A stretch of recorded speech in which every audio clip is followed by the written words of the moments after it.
Today, I want to talk about the mindset. We're going to learn about what the mindset actually is, how to determine what kind of mindset you have, and learn ways of strengthening it so you can live your life from an empowered and nurturing state of mind. Hi, I'm Crystal McLean, and I'm helping folks get creative with the care of their mind, body, and mother-loving soul. If you enjoy my content, would like to support my work, and score some sweet self-care goodies, consider a Patreon membership for as little as $3 a month. Yep, $3. It's like buying me a cup of coffee. To learn more about memberships and how funds directly impact your well-being, as well as the well-being of others, you can visit crystalmcleancreative.com. So first, I want to mention that over the course of 2023, we are going to be devoting each month to a different topic. Yes, I know it's February, and so I'm running a little behind. Anyway, January was all about mindset, so we're kind of catching up right now. February is learning all about self-awareness. Next month, in March, we're going to learn all about body consciousness. And then April is going to kick off a 6-month series of self-discovery where we'll learn how to understand and care for the mental, emotional, physical, practical, social, and spiritual selves. That takes us up to October when we'll dive into self-acceptance, then self-respect in November, and finally we'll end the year in December with a whole heap of self-love. It's gonna be a great year for learning all that you need so you can be creative with your self-care. All right, but let's talk about the mindset. All right, so as you may or may not know, your mindset is your attitude, beliefs, or intentions. And depending on where you float between the growth and fixed spectrum, you're going to experience different levels of ease or difficulty with, well, anything. Now, having a fixed mindset means you're more rigid with your thoughts or beliefs about something. And having a growth mindset means you're more curious or open-minded about stuff. And by the way, having a fixed mindset isn't bad. In fact, it's good to hold strong to some of your beliefs. But it's still important to recognize where your head's at, especially when it comes to taking care of yourself. So yeah, from self-love to self-care, challenge, change, and the whole friggin' world around you. Your mindset is what influences how you perceive it all, face it all, and most importantly, deal with it all. And the reason why understanding your mindset is so important is because it gives you power. When you recognize how you perceive yourself, your relationships, your circumstances, that gives you really valuable information about how you're making choices and how you may be reacting to certain situations. And the thing about a mindset is you get to change it. So if you're operating from a place of negativity, fear, or lack, you can take ownership of this and start shifting your mindset so it works more in your favor. But first, you need to determine what kind of mindset you have. So the good news is, generally speaking, figuring out what kind of mindset you have is kind of easy. If your thoughts are empowering, it's probably a growth mindset. And if they're disempowering, it's most likely fixed. But of course, there are no hard rules here. There's no black and white binary for the brain. And I'm wondering if that's why they call the central nervous gray matter. Doubt it. Anyway, the tricky part is catching yourself in the moment of action so you can determine what your driving forces are. But if you're like most human beings, you're probably cruising through life on autopilot and not looking too deeply into your thoughts and feelings in regards to your daily activities. I get it. I do the same thing. But when we're noticing things like anxiety, frustration, hesitation, doubt, or any other mental or emotional hurdle getting in our way, it's time to check in. And checking in with your thoughts and feelings can take a bit of practice. But learning how to hit pause and figure out your mindset in the moment, or even hitting rewind and doing a bit of reflection, is totally worth your time. So let's practice now. All right, think about an area of your life that you've been wanting to upgrade. It could be a habit you'd like to quit, a routine you'd like to start, a boundary you'd like to set. Maybe it's a sense of peace or self-acceptance you'd like to experience. Maybe you'd like to get through your day without wanting to burn down your place of employment. Maybe, for once in your life, you'd like to put your needs before anybody else's. whatever it is, conjure that thing up in your brain. Now, you'd like for this aspect of your life to be different in some way, but there's something keeping you from getting there. And I'm willing to bet it's your mindset that's playing a role here. Now, hear me loud and clear on this. I'm not saying that your mindset is going to accept or change things like capitalism or a terminal illness. No, there are some things that are far too big and gross and sadly out of our control, and they're totally getting in the way of a lot of people living healthy, prosperous lives. But that said, we can still choose how we react to our circumstances, and we can choose how we invest our energy. All right, so you've got that thing you'd like to upgrade, shift, or delete. Now we're gonna figure out what's keeping you from doing the damn thing.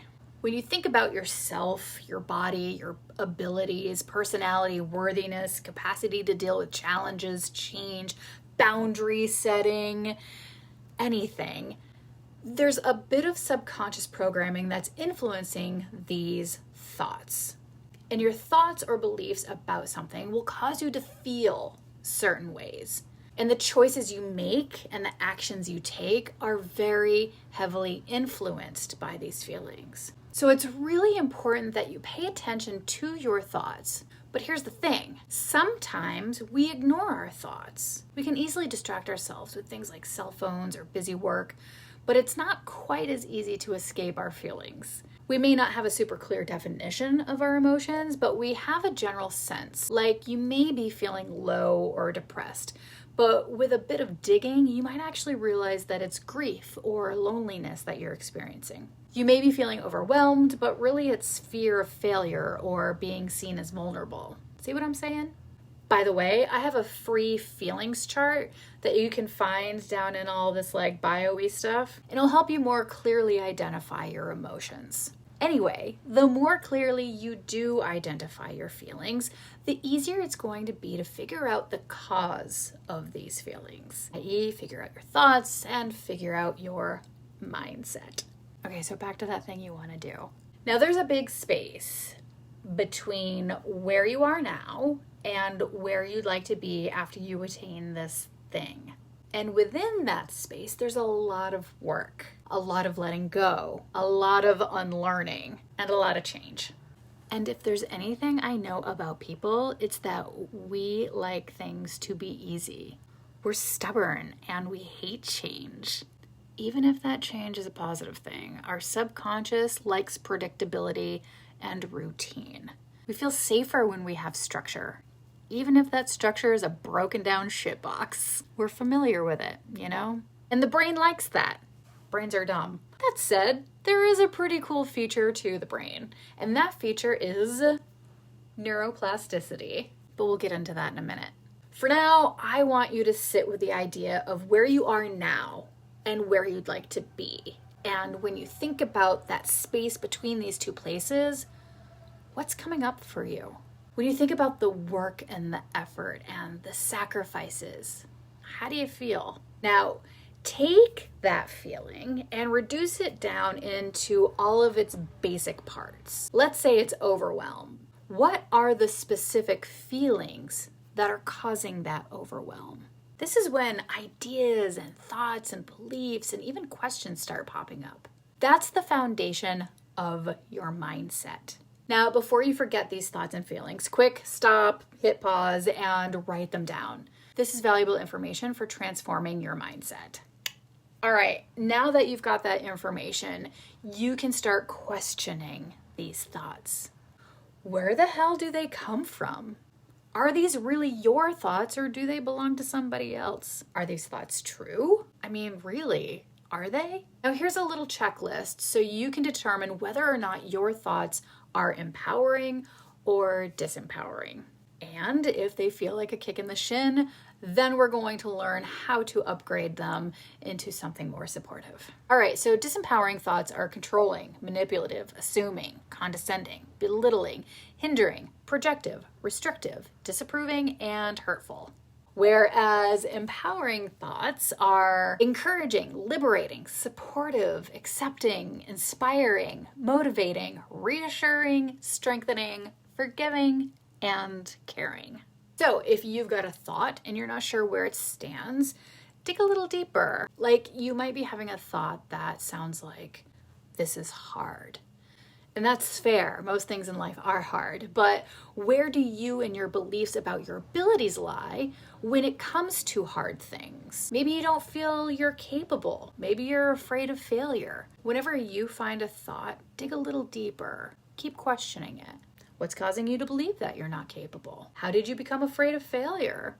Where do these thoughts come from? All right, so once you get a clear idea of what your mindset is, now it's time to start upgrading it. By the way, if you sign up for my newsletter, you can score my free basic mindset makeover kit. Or if you want the deluxe model, you can head over to the website and snag it for $3. But I should also tell you that Patreon members get it for free. All right, so let's upgrade. Okay, so basically your subconscious brain works an awful lot like Google and all of those social media platforms. It operates on something called algorithms, meaning whatever you engage with most will pop up more frequently. And this is that neuroplasticity thing that I mentioned earlier. It's also how you've literally learned how to do everything. Absolutely anything you can do in this present moment is because of your neuroplastic brain. And that means we can get better at believing in ourselves. And when we start operating from a place of empowerment and belonging and love, there's not much we can't do. It doesn't mean that achieving the things that we want in life isn't going to come without challenges, but it does mean that we are capable of dealing with those challenges. It means that we know that we're worth the effort. All right, so how do you make the switch? Well, basically, you reprogram your algorithm. You start by witnessing your thoughts and feelings, and then you start interrupting them. You start replacing your disempowering chatter with something more supportive. You practice using mantras and affirmation. Maybe you leave yourself inspiring notes all around the house. You could start journaling and reflecting and making plans for your future. You have conversations with yourself where you cheer yourself on. You find people who you trust, who will encourage and support you, which is another feature of my Patreon membership, by the way. But most importantly, you must practice patience and compassion. Shifting your mindset is a slow game, but one totally worth playing. And I know this because after years of feeling like I was always losing, I totally feel like I'm winning now. If you want a little extra support while shifting your mindset, check out that free mindset makeover kit when you sign up for the newsletter. Or for $3, you can get the deluxe model. Or if you want to join Patreon for $3 a month, you can score it for free, as well as a bunch of other things. Don't forget to subscribe to my videos, and next time we're going to talk about self-awareness. I love you, bye.